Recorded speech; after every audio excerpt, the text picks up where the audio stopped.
All right, this is going to be another classic Raw review. This is going to be Raw from September 2nd, 2002. And this is actually the 18th anniversary of that show. And it's really hard to believe. But yeah, man, 18 years since the day Eric Bischoff awarded Triple H the World Heavyweight Championship. So, there's a lot of reasons I wanted to review this show. When I started doing some of these classic Raw reviews or classic television reviews, this one really stands out. I don't know what it is about this show. It just has a weird feeling to it. When you think of the beginning of September, this happened on Labor Day. Usually every single Labor Day, the very next day is the first day of school, and this Raw definitely has like that first day of school feeling. And it just really felt to me like this is the start of a new era of Raw. The summertime was kind of weird in 2002. It was a great summer for WWE, but there was a lot of back and forth with guys jumping to SmackDown, guys jumping to Raw. Like the rosters weren't really set yet. But when you get to this Raw, it felt like this is the Raw roster that you had to deal with for the time being until they switched things up again. Or until they had the first WWE draft, or whenever they really started switching things up. It wouldn't be for a while, I believe. Maybe after WrestleMania 20 is when they officially started to shake things up. But yeah, man, I mean, Eric Bischoff, the Raw general manager, comes out there with a Halliburton briefcase, whatever you want to call it, and inside of that steel briefcase was a World Heavyweight Championship belt. And, there's a couple of different ways of looking at it. This was really the start of the Triple H negativity, the escalation of Triple H becoming the most hated man, on the internet wrestling community. And obviously it carried over into 2003 where it got, just really, every single day you see threads about, Triple H is not doing the right thing. Triple H is, bringing the show down. And there's a lot of criticism, like when these kind of Raws started, because you had Triple H dominating the show. He wrestled on 2 matches this night. There'd be a lot of Raws where Triple H would end up having about 5 or 6 different segments. So this is really like where it all started. But yeah, if you guys don't remember, the previous Raw, the Raw after SummerSlam from Madison Square Garden, The Undertaker actually faced Triple H in a number 1 contenders match. And in that match, Brock actually hit The Undertaker with the Undisputed Championship and became exclusive property to SmackDown. So the Undisputed Championship is not really disputed anymore. It became the sole property of SmackDown. The storyline was that Stephanie McMahon, signed Brock to SmackDown, and, Brock and Undertaker would start their feud over on SmackDown. So there was no champion on Raw. So because of that, Bischoff thought, we needed a champion on Raw. So since Triple H was the number 1 contender, he actually won that match. They just, Bischoff just awarded Triple H the World Heavyweight Championship. And, when you look at it, it's like, all right, so since Triple H was already the number 1 contender and we don't have a championship, let's just give him the belt. I guess you could do it that way. But in retrospect, I think the right thing to do was you have a number 1 contenders match between RVD, Jericho, whoever, and then the winner should have faced Triple H at Unforgiven. The winner at Unforgiven should have became the World Heavyweight Champion. I think that would be the proper way to do it, the right way to do it without pissing people off. Now, this pissed a lot of people off. I remember Jericho said in real life, he was quoted as saying that it was a WCW-like move. He said he really, he actually had a problem with it. There's a lot of people backstage. I thought Bubba Ray Dudley did a good job of selling the fact that he was pissed off about it. But yeah, I really feel like the reason they did this, though, was because, look at the reaction Triple H got when he came out. If you watch this Raw, Triple H got a babyface reaction, and he's supposed to be a heel. He just took out Shawn Michaels at SummerSlam. He's a full-blown heel at this point, but he was still getting babyface reactions. So I just think, when you look back at this Raw, part of the thing was, this was all Triple H's plan to be hated. If you look at everything he did with Flair on this show, it's like this is exactly what he wanted. So I just think he felt like this is the way the championship had to be presented for the fans to really, hate him, to that next level. So if you want to look at it from that point, I could definitely understand it, because the WWE fans as a whole, I think they had gotten used to, treating Triple H like he's this ultra megastar.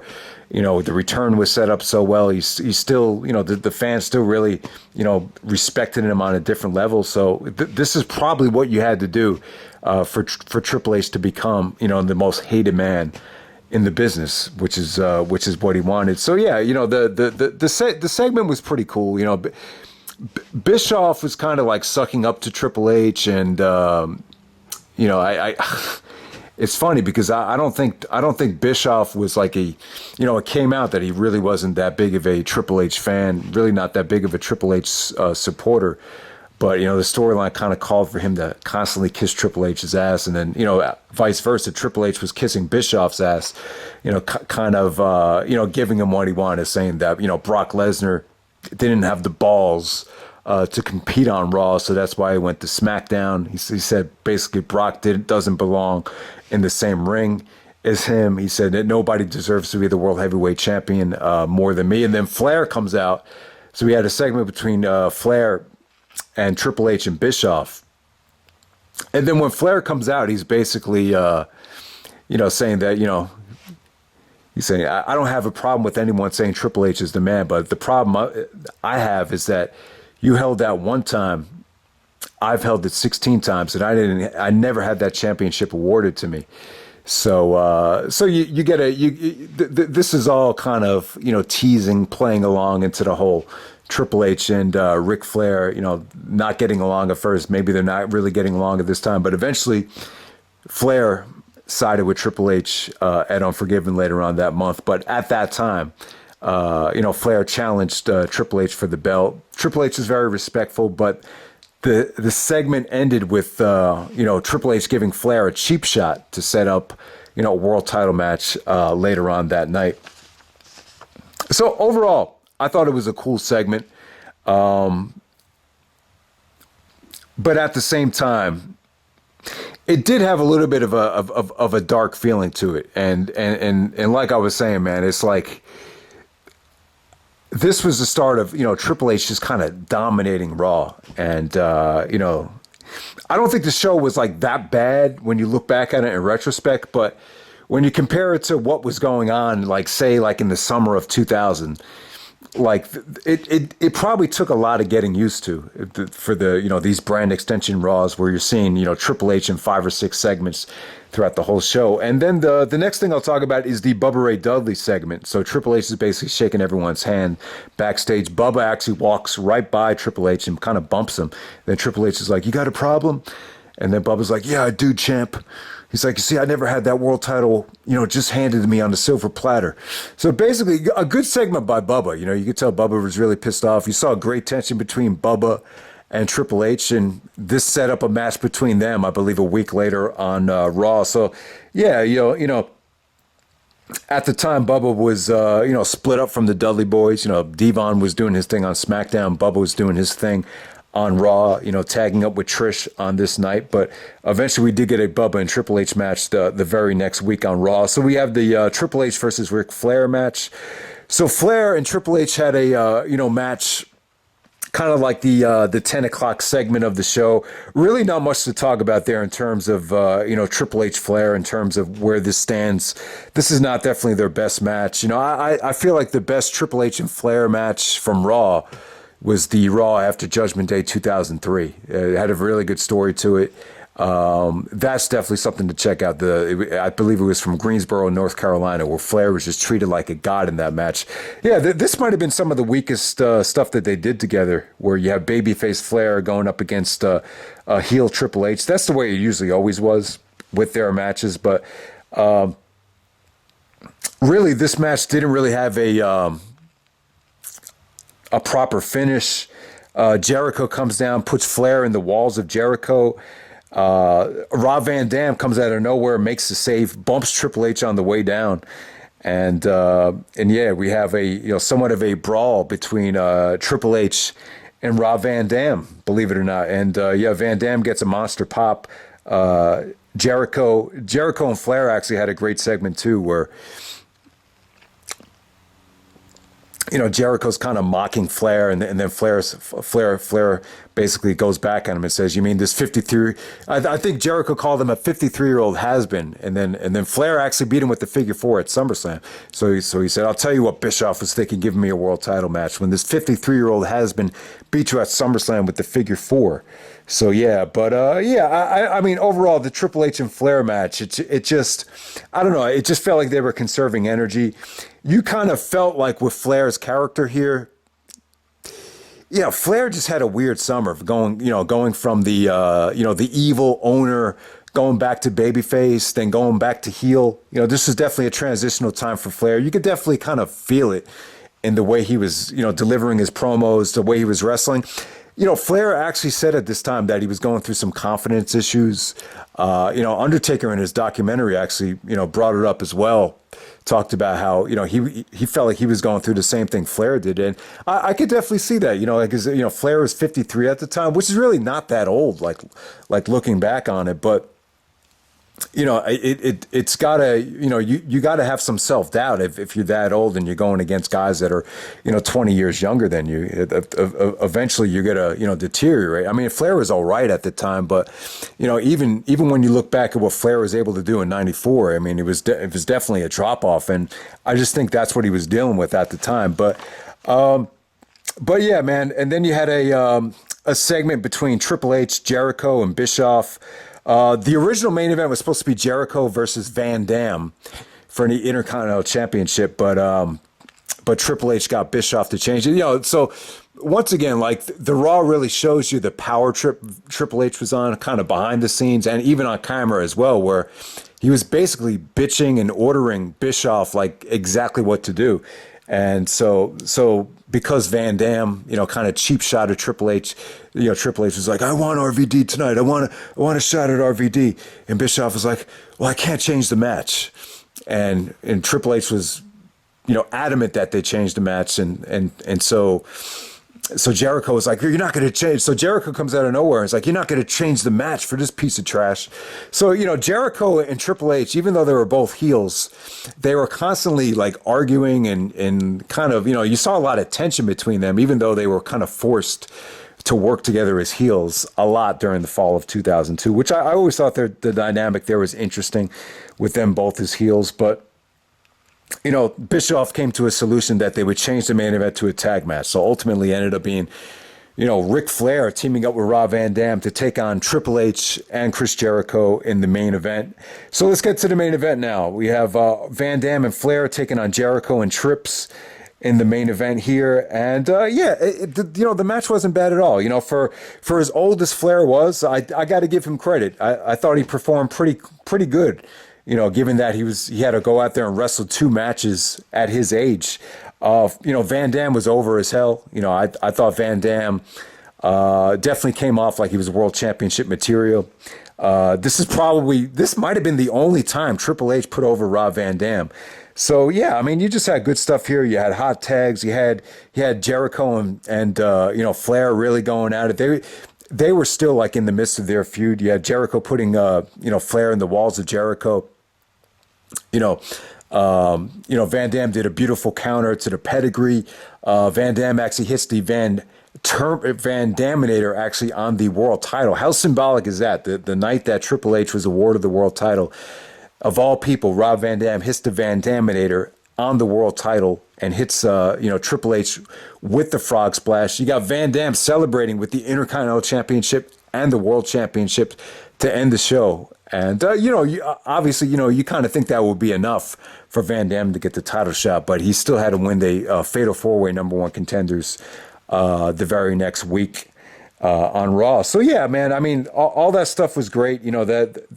That's for this Raw right here, that's just the Triple H world title stuff throughout the whole night. But aside from that, Bubba Ray Dudley and Trish, they actually took on Chris Nowinski and Molly Holly in a pretty exciting tables match.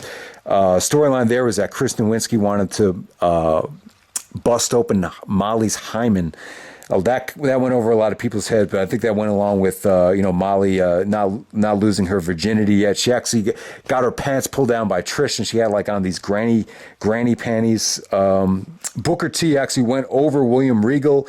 Yeah, I'm a big fan of Booker T and Regal, but this was a match that kind of showed you that, sometimes a lot of guys that were great wrestlers, that could be great wrestlers, just never really got enough time.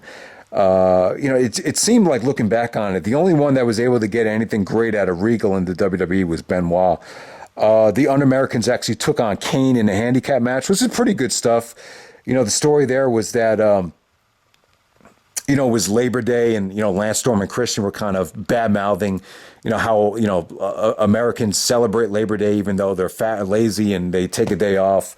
You had that type of thing. And then Test actually threatened to burn the American flag once again, but Bradshaw actually made the save. But yeah, the Un-Americans, I'm a big fan of all those guys. It was more of a Canadian. I wish they had been more of a Canadian stable. I think the Un-Americans was very negative, and I do think all three of those guys, including Christian, especially Test and Lance Storm, had a tough time recovering, after running with that gimmick. But this was when Kane had just come back. I believe he did the Kane-a-Rooney with Booker T the previous week on Raw. But yeah, you had a 3-minute warning segment with Jeff Hardy. Eric Bischoff. That was kind of Eric Bischoff's crowning moment in the WWE, was when he invaded SmackDown with the 3-minute warning. On this Raw right here, Rosie and Jamal actually beat up Jeff Hardy. Also, you had a Shawn Michaels interview where he's actually selling the fact that he got beat down at SummerSlam. He was in a wheelchair with the, at SummerSlam when Triple H attacked him with the sledgehammer. He was still selling that injury in a wheelchair. But basically, it's kind of tough. I don't think Shawn Michaels likes doing kayfabe interviews, but it was still a good interview too, because he still reflected on the SummerSlam match and how well it was received, and how it came off good, because even Shawn, he still seemed like he was kind of even surprised with how well it came out. So yeah, that was definitely a good segment. Basically, it took out a sledgehammer, and he said, "What goes around comes around."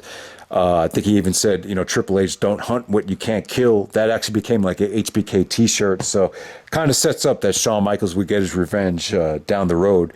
I was always under the impression that it was just going to be a one-time match. But when you watch that segment, maybe Shawn was already talked into, doing a rematch down the road. But you did not see Shawn Michaels again wrestle until the Elimination Chamber at Survivor Series. And also you had a Stacy Keibler and Terry Runnels pillow fight with Jerry the King Lawler playing like a dirty old man referee during that match. JR kind of crapped on the match, saying, "Let's get back to serious business here." But I like Terry Runnels, and Stacy Keibler have really nice legs. You saw a segment there where Bischoff said that Stacy would win because of the assets, but Terry would win because of the pillows.